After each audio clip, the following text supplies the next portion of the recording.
Okay, so it has been announced that Canada is sending even more of your tax dollars to Ukraine, and we're going to look into that during this afternoon's live stream. So welcome to the live, and if you are catching the replay, welcome to the replay.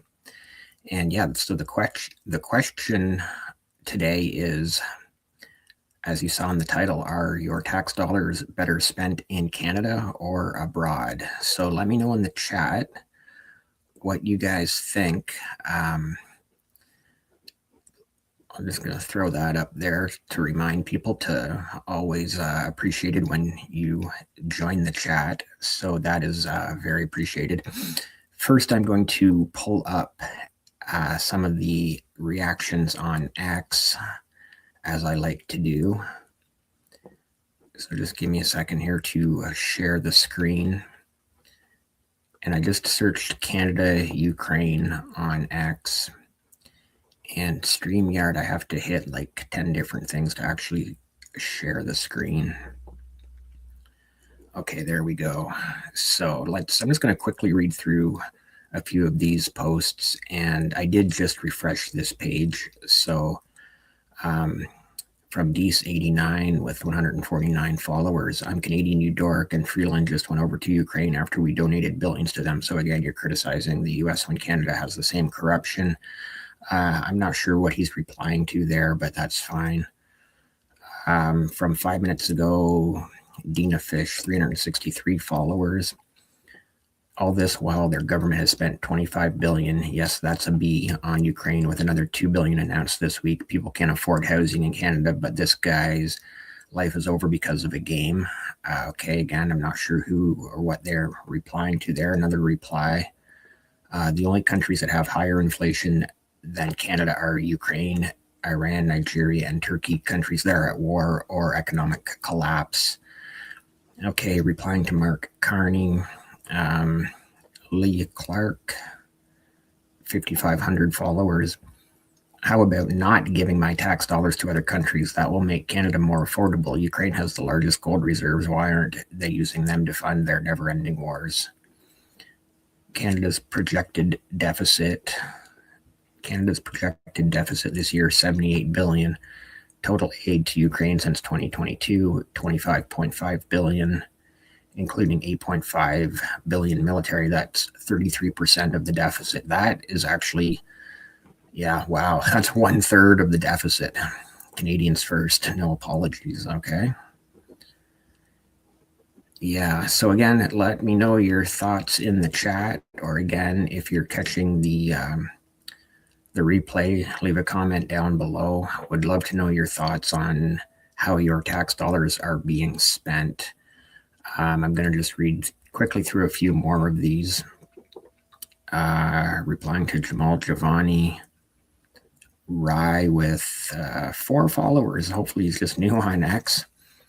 Ask ChatGPT how much Canada has given to Ukraine, then ask it how it could have been spent helping the Canadian people. Cost of living could have been reduced, reducing homelessness. More hospitals could have been built to decrease wait times. The list goes on of improvements at home. Yeah, I tend to like that. You know what? Since he's only got 4 followers, he's joined a year ago. It must not be very active. 443 posts, so don't shoot, I'm retarded to prove it. Deficit spending doesn't cause inflation. Let's give him a follow. Get him up to at least up to 5 followers. Canada sends weapons to Ukraine. Ukraine asylum seekers come to Canada. Canadian government gives them free healthcare, housing, food. Canadians suffer, all part of Canada's plan to bring in illegal immigrants. As bad as the illegal immigrant crisis is, I would think most people arriving from Ukraine are not illegal immigrants. I would think they are coming here legally. Gail Miller, nearly 2,000 followers. When is the Canadian federal government going to actually put a reasonable effort into dealing with the failed asylum seekers still in Canada? How much have we sent to Ukraine, to the UN, to the Taliban, to Gaza? Priorities. I really hope we're not sending money to the Taliban. I really hope we're not. Mike, 3,400 followers. Wow, it looks like the Ukraine. I hate it when people say the Ukraine. You don't say the Canada, you just say Canada. It looks like Ukraine just received the next $2 billion from Canada. When will this end? We needed Trump yesterday, 51st. So he's a 51st or Trump or whatever you want to call them. 2,000 followers. Senator Donna Dasco, Senate of Canada, Ontario, Distinguished Fellow, U of T. Okay. I spoke in the Senate on the 4-year anniversary of Russia's invasion of the independent and democratic nation of Ukraine. Canada stands with Ukraine. Let us end this destruction with a just peace. Slava Ukraini, and then watch here, which is a link to who knows what.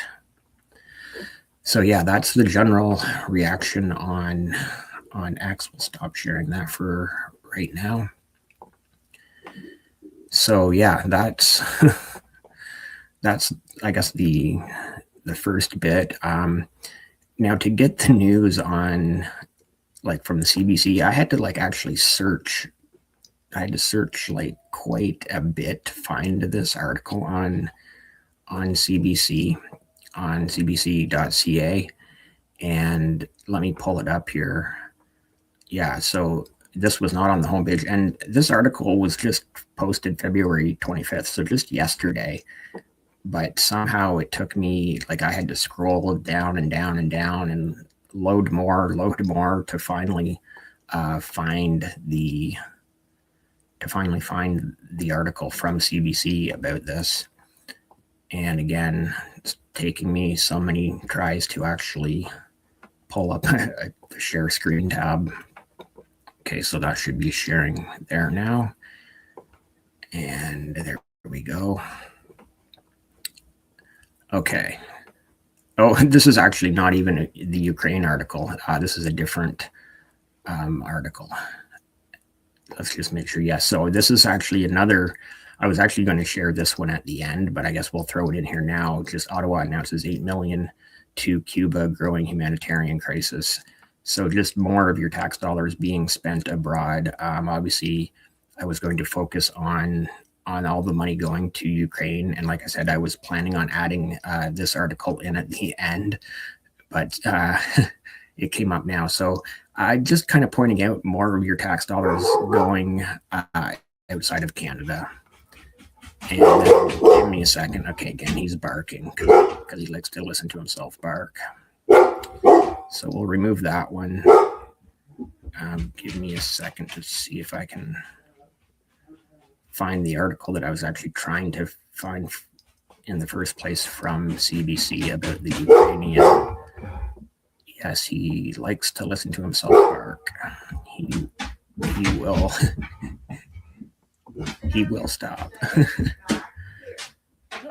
Okay, so like I said, I had to search through the CBC website to actually find this article, and it was posted February 24th, so just 2 days ago. So I had to like scroll down, load more. But basically, Carney pledges $2 billion for Ukraine, sanctions for Russian shadow fleet as war enters 5th year. Military aid includes more than 400 armored vehicles. Canada is donating an additional $2 billion of military equipment, including more than 400 armored vehicles, to Ukraine as the embattled Eastern European country's war with Russia rolls into its 5th year. Prime Minister Mark Carney announced the assistance on Tuesday at the same time as Global Affairs Canada announced additional sanctions on individuals and companies that are helping fuel Moscow's war effort, including Russian firms that specialize in artificial intelligence, drone production, and individual tankers that smuggle Russian oil to market. So yeah, obviously there's a full CBC article there, but I was disappointed in CBC that I had to look so far down to find this article from 2 days ago. Okay, including Tuesday's announcements, Canada has since February 2022 committed more than $25.5 billion in overall aid to Ukraine, including financial assistance, humanitarian aid, and $8.5 billion in military assistance. Yeah, so again, going back to the question of the day, are your tax dollars better spent in Canada or abroad? That's what I would really like to know. Let us know your thoughts in the chat, or again, if you're catching this on the replay, leave a comment down below. Would definitely like to know what people are thinking when it comes to where your tax dollars are best spent. So yeah, let us know where you think your tax dollars should be going. Should they be going, like that one post on X said, that could build a lot of hospitals or improve all sorts of things here in Canada. Affordable housing, we know we have a lot of problems here at home. So that's, like I said, that's the question of the day. I would love to know what people are thinking. And just give me a second here to show off the obligatory YouTube of the like, comment, and subscribe.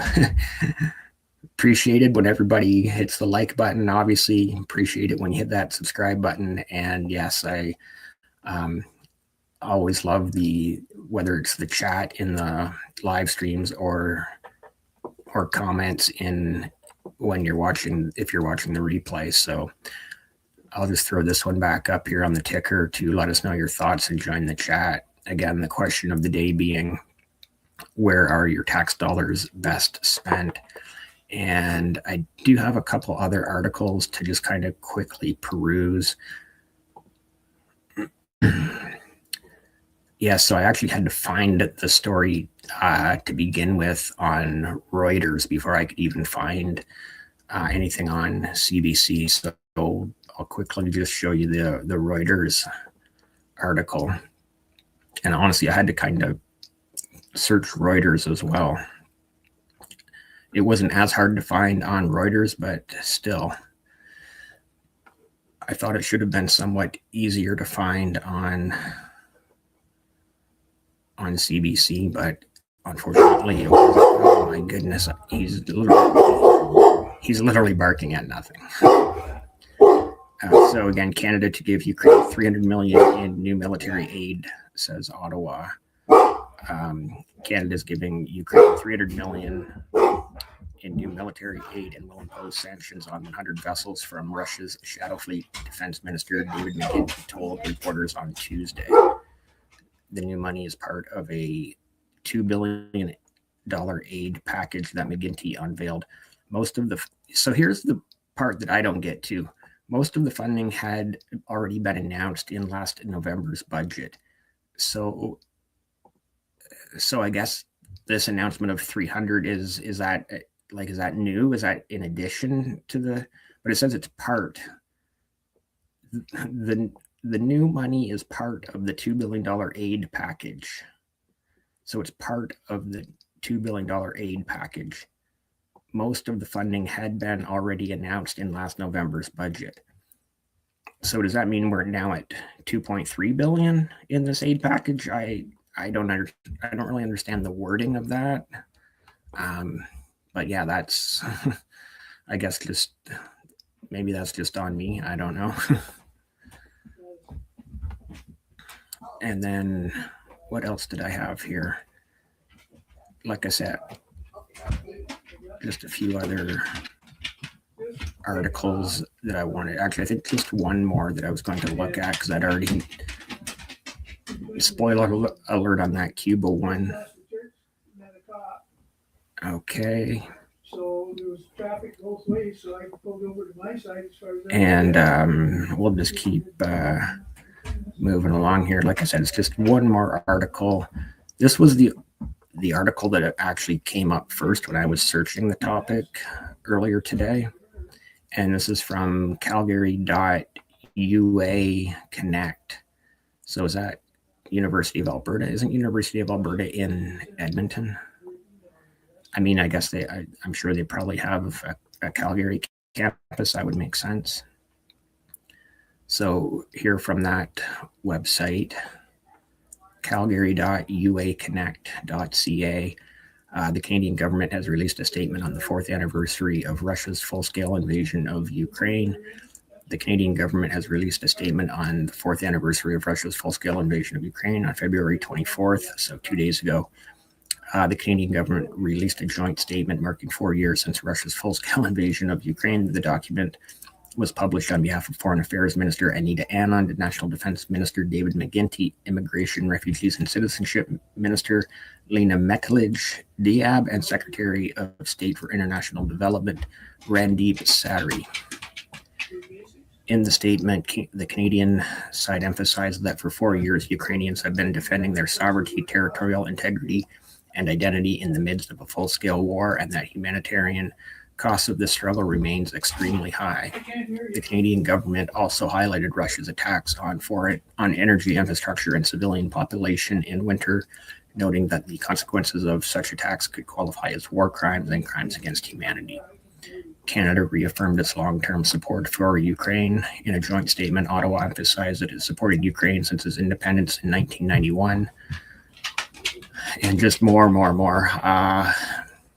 sanctions, international coalitions. Separately, the Canadian government highlighted the contribution of Operation Unifear. According to official data, Canada has trained 47,000 members of the Ukrainian security forces, 13,000 of whom since 2022. About Ukrainians in Canada and immigration measures, the Canadian government specifically noted that Ukrainians seeking refuge from the war have found temporary shelter in Canada and are making significant contribution to communities across the country. The statement mentions that a number of immigration measures, including the Canada-Ukraine authorization for emergency travel, have enabled Ukrainians to find safety, work, and study in Canada as temporary residents. Position on peace and security guarantees. In the concluding part of the statement, Canada reaffirmed its commitment to supporting the achievement of a lasting peaceful settlement with an emphasis on the well-being of Ukrainians and reliable, effective security guarantees after a possible ceasefire. Ottawa also assured that it would remain committed to supporting Ukraine both now and in the post-war recovery and reconstruction process. So there's another, the reconstruction process. If you're on X very much and you pay attention to the back and forth between the left and right wing, all the right wing posters on X are saying how the Ukrainian reconstruction process will be going to companies that are directly benefited or benefit Brookfield, right? Basically, that's the point I was trying to get to, is that Mark Carney and Brookfield will be benefiting from the reconstruction of Ukraine. Okay, guys, I know I haven't been on here for the last couple of days. I've been trying to live stream every day, and I've missed the last couple of days. And today's live stream is probably going to end up a little short as well. Hopefully you can catch the replay. Like I said, if you're catching the replay, feel free to leave your thoughts in the comments below. And I would love to know answers to the question, what are your thoughts on where are your tax dollars best spent? Are your tax dollars best spent here in Canada or abroad? Thank you all so much for watching, and I will see you in the next one.